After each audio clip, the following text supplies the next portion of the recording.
Yo, yo, yo, what up, everybody? Happy Saturday. Happy fight day. I mean, pretty okay card tonight. Nothing too crazy. But man, next week's gonna be nuts. Next week's gonna be nuts for sure. Thanks for everybody for popping in. Don't forget to hit that thumbs up for your boy. We're starting the show off with a giveaway. TFSP in the chat. Let's get that rolling. TFSP in the chat. Excuse me. And yeah, let's get this party started. Get my screen shared. We'll talk a little strike. See what's going on with strike. Not too much going on with strike. We are waiting on some stuff, but nice to see the TFSPs coming through. Everybody popping in. Nice to have you guys in here today. Appreciate y'all. Don't forget to hit that thumbs up for your boy on the video. Let's get it cracking.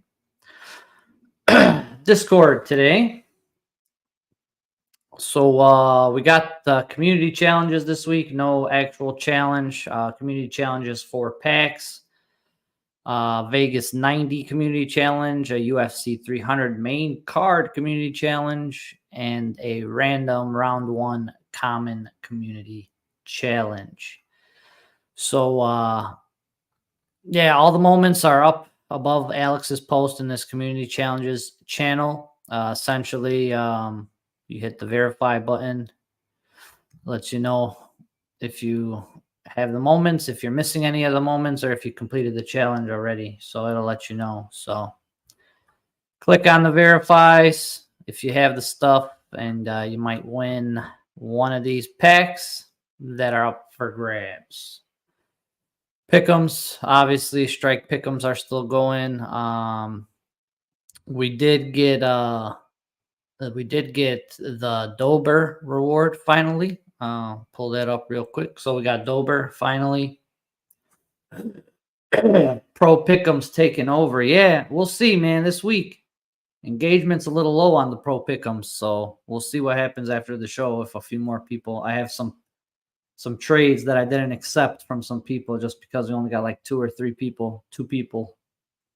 But I think for the bigger cards, I see a lot more engagement, or when there's, a lot more names, more recognizable names on the fight card. Get a little bit more engagement in the Pro Pick'ems, but hey, we try to do what we can, right? But Dover came through, sitting at $3 holla. So it went down pretty quick. Not too many listed though, only like 19, but yeah, it went straight down to the three buck range pretty quickly. I know everybody's kind of anticipating the that Dustin moment that's coming out. So that reward for the Collector's Choice Challenge number 3, the Dustin reward. That one's coming, and the vote came out. Let's go to Strike Discord. Here's the vote. So 78% of the fans, or the completions, voted for the Connor KO, and I think it's the right choice. Honestly, I chose it myself. I think it's the more epic moment in his career. One of his, probably his. It's got to be the best win of his career, right? It's not going to be a champ because he didn't beat a champion at the time. So think it finished off at 113 mint. So we got 113 of those bad boys. I'm not sure when we'll get them. Hopefully soon, because we are still waiting for Marab as well. So we're waiting for Marab, and now this Dustin, as well as so let's just recap the outstanding stuff real fast here from Strike before we move on. So outstanding stuff from Strike, we have Q1 airdrops for Champ Club and or sets if they did sets for the first quarter. And then we have Marab, which should be an epic that was a couple weeks ago. Scroll up here to the Marab. Here's Marab. It's 130 completions on the Marab. So that is owed to us, as well as the one that we just completed, Dustin Poirier, 113 completions. So two pretty big moments, and some sort of airdrop that they're putting together, hopefully. So we'll see. We'll see. I'm hoping the Dustin comes pretty soon. I'm thinking just because the footage is a little bit older. Maybe it's something they had possibly already chopped up or in the works. But we'll see. We'll see when they get them. I know the Dober took forever. Is it still null? I haven't checked. I have not checked if it's still null. No, it's not null anymore. It was null yesterday, but it's not null anymore. So I got my Dober. But that's pretty much it in the strike stuff. It's going to be a short show today, obviously, because we don't have too much to talk about. This fight card, not the best, but should be some entertaining fights. So there's a few of them that I got my eyes on that I'm looking forward to watching. But yeah, we'll get into the fight card now. And before I get into the fight card, let's get them TFSPs in the chat. Last chance to get these TFSPs in here. We're running quick. We're running fast. Today, we got poker in a little bit. It's going to start right after the show. So don't forget to hop in the strike poker if you haven't. It's posted in this community creators challenge or channel. Sorry. Just click the link and you're registered. Poker. Get that poker in. But yeah, good luck. This is we're doing this for a fandom. We're gonna give away 2 fandoms today. So this will be for the first fandom, random fandom, as we like to say. Good luck, and here we go. First one going to Rios. Congratulations, brother. Congratulations. Rios gets the first fandom. All right, we'll get the second one going. Apex in the chat. Apex in the chat. Second fandom. I'll run it at the end of the show. Apex in the chat. Let's get those. Not Trey. Not Alex, Trey. Not Alex. LOL. LOL. But yeah. All right, cool. So let's talk about this fight card. Very interesting. I mean, it was supposed to be Vettori. The headliner was supposed to be Vettori versus Allen. Vettori pulled out. Chris Curtis steps in on short notice, coming off of some success that he's had coming back to the UFC. So he is now in the headliner spot, facing off against Brendan Allen, which is also a rematch that the two had prior in their careers, in which Chris Curtis knocked out Brendan Allen. So it should be interesting. It should be an interesting main event, most definitely. But let's get into the prelims, huh? Let's talk about some of these prelims. So it's a few weight misses on today's card. Starting with the first fight of the night, both these ladies did miss weight. As you can see, they're both sitting at 138 pounds. Bantamweight limit is 136, so they both had issues making weight. Melissa, I think her name is Melissa. I think it's Melissa. Yeah. Melissa Mullins, undefeated, versus Nora Cornole, who is 7-1. Should be an interesting fight. I think these odds are complete bullshit. Because both of these ladies are pretty damn good. I did a little research on this one. They both fought.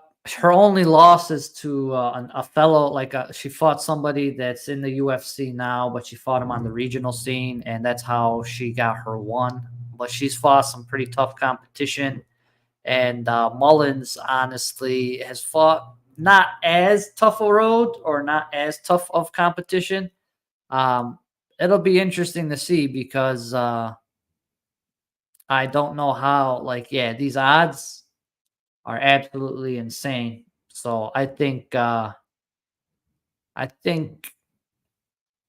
Cornole's got a shot to ruin everybody's parlays first thing of the day. So I wouldn't be shocked if she pulls off a win here. She's a little bit better with her striking, picking her shots, I think. And I believe Mullins got dropped. I think she has a suspectable chin. So I think she got dropped. Yeah, she got dropped in her first fight. But she did, rally and came out with a victory. But I think Cornole is just a little bit better of a sniper. So if she gets her rocked, she'll find that finish and make sure she doesn't come back. So I wouldn't be shocked if the night starts off with a huge upset by the French product, Nora. On to the next one. Carlos Almeida, or no, Caesar, my bad. Caesar Almeida. He's the kickboxer dude, like Poatan, that they're trying to bring up here. They got him fighting Dylan Budka. He's a pretty decent wrestler, but he does tend to gas. So I think Almeida coming off the Contender Series, they did put him in there with some grapplers, and he was able to weather the grappling storm and then end up getting his striking off. So I think the same will be said here. Mr. Almeida, he's sitting as the underdog, which is pretty wild in my opinion, given his I mean, you look at his age and all that, but the guy's an absolute top-notch, world-class kickboxer. And he's shown some pretty decent grappling defense in the Contender Series. So I think he might shock a few people here, Mr. Caesar, and get a dub. I'm going with 200 dogs, starting us off, baby. All right. Next up, Gene Matsumoto versus Dan Argueta. So Dan Argueta, believe he is coming. He's a Ultimate Fighter alumni. Been in the UFC for a little bit, a couple years now. Hasn't really, he's pretty good, but he's not, amazing. Hasn't really wowed anybody in any specific areas in the octagon. And Gene Matsumoto, pretty high prospect coming in here. Very good striker, very good counter striker, pretty decent grappler too. And I just think Argueta, I feel like usually his best bet is to try and get somebody down and try and get a submission in the first half of the second round, because he does tend to get a little gassed. So honestly, for this one particularly, I just think Gene's going to be able to weather the storm, and I think he'll be able to probably sneak out a decision here. Maybe if he catches him early or catches him with something as he's shooting, I could see maybe like a knee, elbow, something like that coming in as Argueta's going in for a shot. But I think Matsumoto takes it here. in this one. Next one. Victor Hugo versus Falcao. Pedro Falcao. Fasal. I think that's how you say it in Brazil or Portuguese. My bad. So I am rolling with Victor Hugo in this one. I think he's got a crazy reach advantage. I think he's really good striker, really good all around. Pedro probably ideally would like to get this to the ground, but I don't think he's faced somebody as good on the ground as Mr. Hugo. And I just think once he realizes he's not going to have success either getting this guy to the ground or keeping him on the ground, it's going to remain a stand-up fight. And in that scenario, I feel that with that reach advantage, I think Mr. Hugo gets it done, takes care of business in this one. So I'm rolling with Mr. Hugo. Interesting one here. Norma Dumont versus Jermaine Durandamy on the prelims. Former champ here, Jermaine Durandamy. She was the inaugural UFC 145-pound champ, I think, before they got rid of that division. But she is 39 years old. She has not fought in 4 years. Hasn't fought in 4 years, which is pretty nuts. So if she didn't have such a long layoff, I think the odds would be a lot more like she's sitting as the underdog right now, which is pretty wild, right? Especially with the size advantage she has. Obviously, Norma's a really good grappler. She's going to probably try to get this to the ground at some point, but it's going to be tough doing that against a very long and strong Jermaine Durandamy. My concern is for Durandamy because I do like her as an underdog for sure in this fight. But man, that 4-year layoff is no joke. She just had a kid, 4-year layoff, and just had kids. So I had a kid a year ago, and now she's back in the octagon after her 4 years off. So it's going to be tough. It's a hard one to call because, if you're a gambling man, I would have to go with Durandamy in this one, just by who she's faced, her experience, and she's a world-class striker. If she's able to keep the distance, which you would think she can. She should be able to make this an easy fight, but that 4-year layoff is pretty is a real question mark, I would say, for this fight, most definitely. So it's a tough one for me. Especially that layoff. It really puts a wrinkle in it for me when I'm picking the fight. But I just think that reach of Durandamy is going to be too much of Norma to deal with. I think Norma does like to do a lot of clinch work against the cage, which I don't think will work well against somebody like Durandamy, who has, nice long limbs that she could throw knees and elbows in the clinch all day. So yeah, I'm thinking I'm going to lean towards Durandamy in this one. For the OGs, one more time, run it back. Let's go. Even though I like Norma a lot, but I just think Durandamy is probably just the experience factor. But I wouldn't be shocked if Norma wins, like if Durandamy gasses or something. You don't know, man. 4-year layoffs, no joke. So I would not be shocked if Norma won, but my pick is going to be Jermaine Durandamy. Next up, Walter Walker versus, this guy's name is Lucas, I think. Brzezinski. Lucas Brzezinski. But not too much on Mr. Walter Walker, the brother of Johnny Walker. So he will be making his UFC debut. He's fighting Lucas, who is a very small heavyweight at 236 pounds. So this guy's going in with like a 30-pound advantage in the weight. He is 2 inches taller in height, and both of these guys like to stand and bang. I don't anticipate a lot of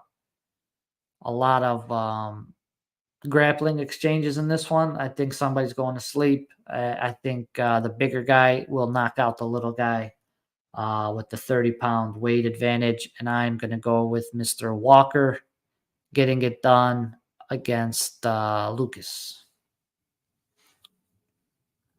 Next one, Court McGee versus Alex Morono. So should be another interesting fight. Court McGee, um, veteran legend of the welterweight division's been around for a long time. 39 years old. Should be a tough one. Very tough matchup for him against Alex Morono, who is really good all around, has been showing some really great improvements in his striking, has been knocking people out. And he's been looking good, man. He's been looking good. Um, I do like Morono in this one. He did lose to Buckley in that decision his last time out, but yeah, he was that Ponzinibbio fight was nuts. I remember that one. He was winning that whole fight. So it was like a haymaker in the end of the fight. But he's been looking pretty solid, Morono. Been looking pretty solid. Think he gets it done against Court McGee, who's off of 2 losses. Matt Brown, that knockout was disgusting. Jeremiah Wells, pretty nasty as well. So,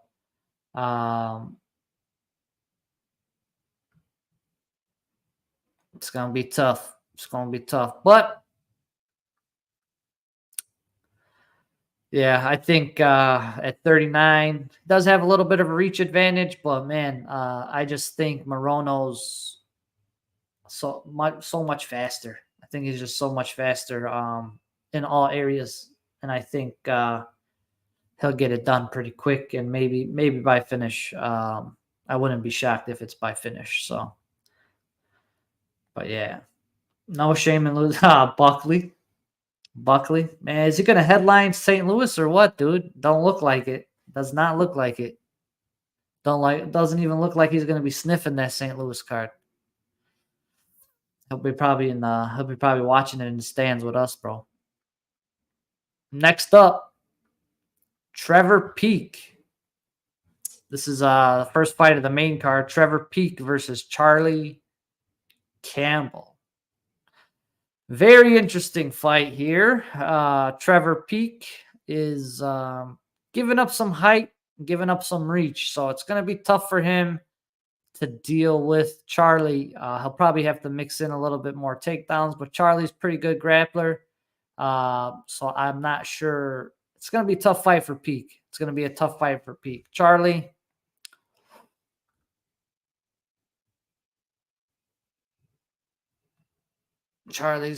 been winning, man. Charlie's been winning.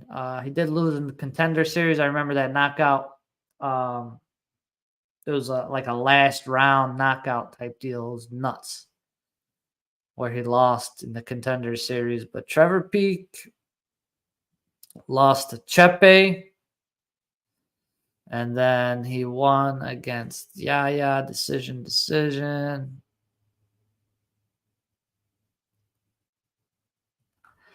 Yeah, it's like both guys got to show us something, right? Both guys got to show us something. And if I'm the betting man, I think I'm going to lean on Mr. Campbell.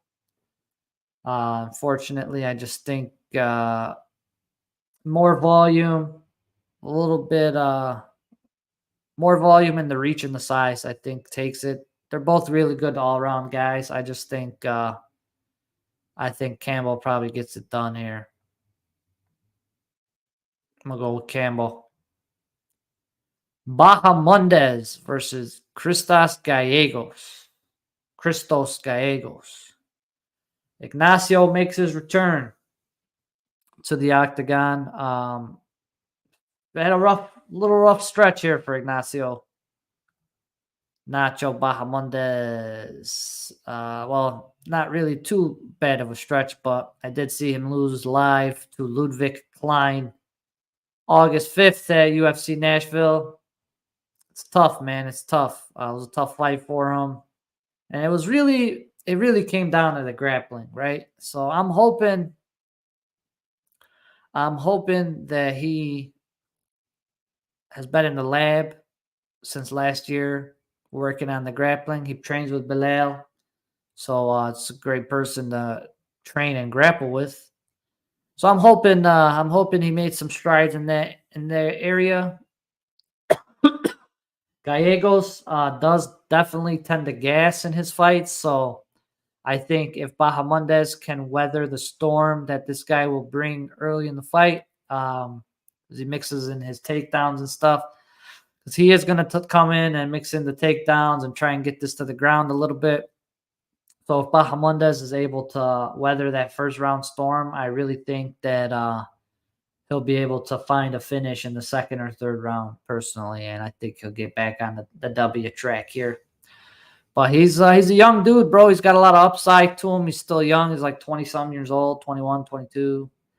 And, yeah, I'm looking forward to Ignacio getting back in the win column against Christos. What we got here? Whole division went running. Burns is silent. JDM breaking bones and speaking on staff to avoid the smoke. Gary and Kobe doing their thing. Where's Brady? He can get it. Yeah, I don't know. I don't know who's going to fight Buckley. I would think it would be Sean Brady because that was his slot, right? So, yeah, I'm not sure. All right. Next fight. Morgan Charrier versus Chepe Mariscal. So, guys, if you don't know, now you know.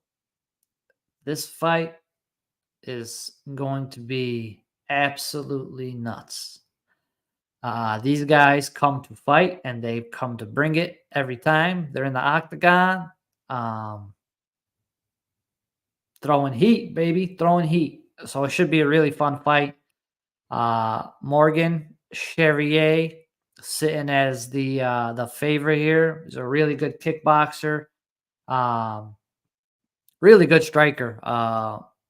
And he's going against Chepe, who's more of a boxer build. Throws bombs. Chepe throws bombs, and he does mix in his takedowns, his wrestling, and stuff like that. So it'll be interesting to see how Morgan deals with that in this one.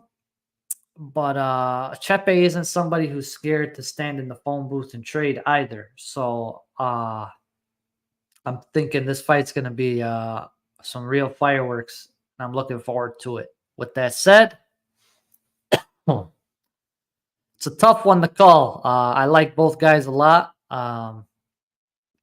Like I said, they're fighters. They're fan fighters. You know, they come to play. They come to fight, and they leave it in that octagon. This has potential to be the fight of the night. Somebody might get a performance of the night out of this one, but this definitely screams possible fight of the night to me. It's a hard one for me to pick too. I'm not too sure. I'm really torn between both guys. I like them both a lot. Let me take a quick peek here at Morgan's record, coming off of 4 dubs. 4 dubs, 3 knockouts. It's tough, man. Tough. But Cage Warriors competition. I think Chepe's probably fought some better competition. Jack Jenkins, Trevor Peak, Beltran, Foster Stone. Close. They're pretty close. Should be a fun one. Should be a really fun one. It's tough. It's tough for me. I like Chepe a lot, dude. I like Chepe a lot, but man, Morgan is really slick. Morgan's really slick. Real slick. But if Chepe lands a bomb, dude, Chepe lands a bomb, it's a wrap. It's a wrap. I don't know. Plus money. I'm liking Chepe with that plus money, dude.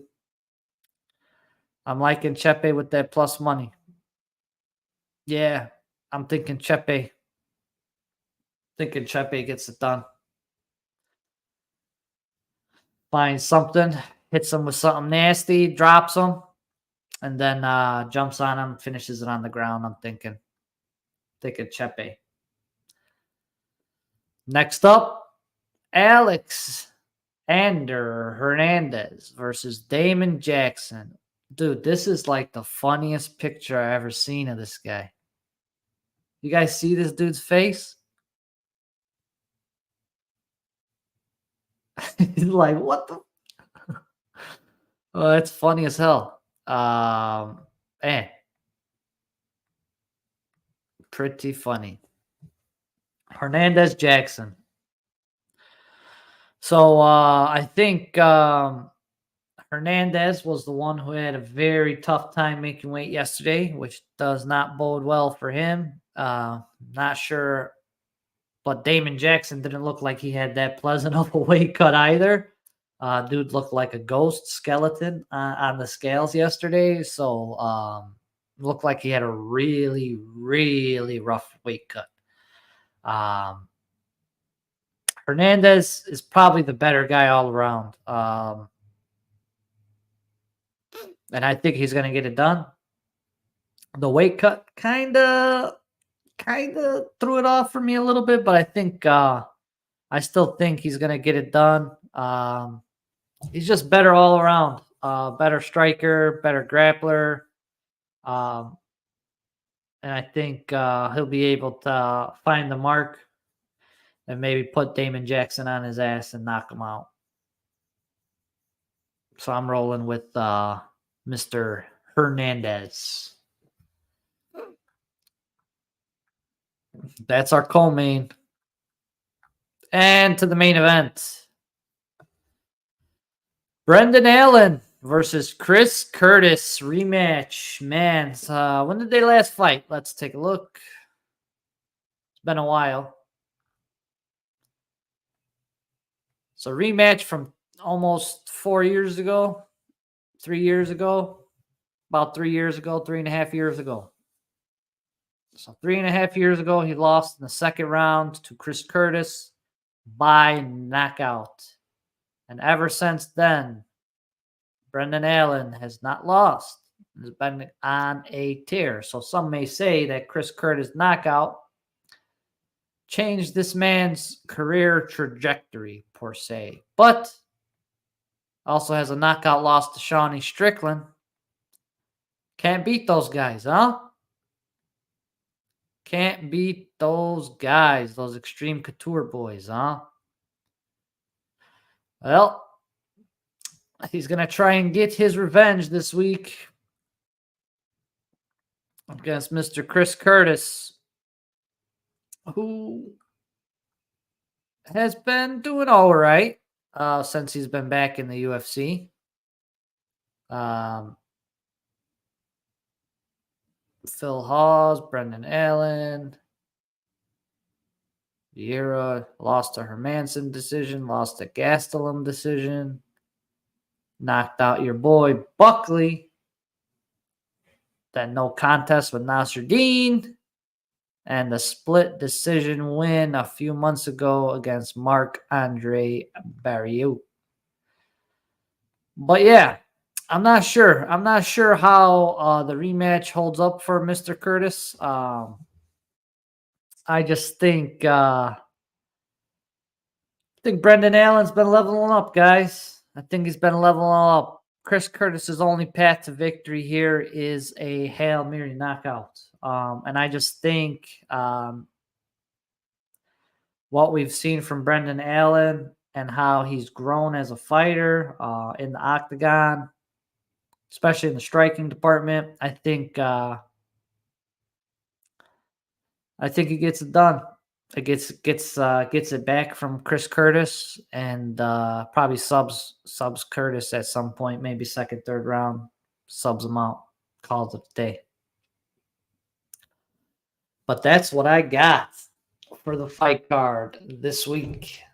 But it's should be fun. Should be interesting. I'm interested in it. Should be an interesting main event, most definitely. I would like to see how this one plays out. But honestly, I think Brendan Allen's probably going to get it done. Probably going to get it done. Get it to the ground. Wear this guy out. Drain him. And then maybe find a finish towards the second, third round. That's what I think is going to happen. So should be fun. Should be a fun one, most definitely. But with that said, we got one last giveaway that's still live. Apex in the chat. Make sure you get that in there. Make sure you get that in there because we're about to run it. Don't forget, poker starting in a little bit. What else we got? TFSP pick'ems. Don't forget to do your pick'ems in the Final Strike Podcast Discord. Don't forget, guys, we still have the Max Holloway Champion Raffle that is going live right now till next Saturday. So you got till pretty much Friday of this coming week. So 6 more days. If you do want to join in on the raffle, make sure you get your trades sent to me. And then next week, which is UFC 300 week, next week, baby, UFC 300. I'll be going live same time next week. And we're going to announce the winner of this one live on the podcast. And I will, transfer that champ over to whoever gets it. So make sure you check that out in the Discord. If you're not in there, make sure you're in there. I'll give you the link right now. TFSP in the chat. Before I run it, I will give you guys the Discord link. And there we go. That's that. Good luck, everybody. We're going to run this bad boy. Apex is in the chat. Last call. Good luck and good luck.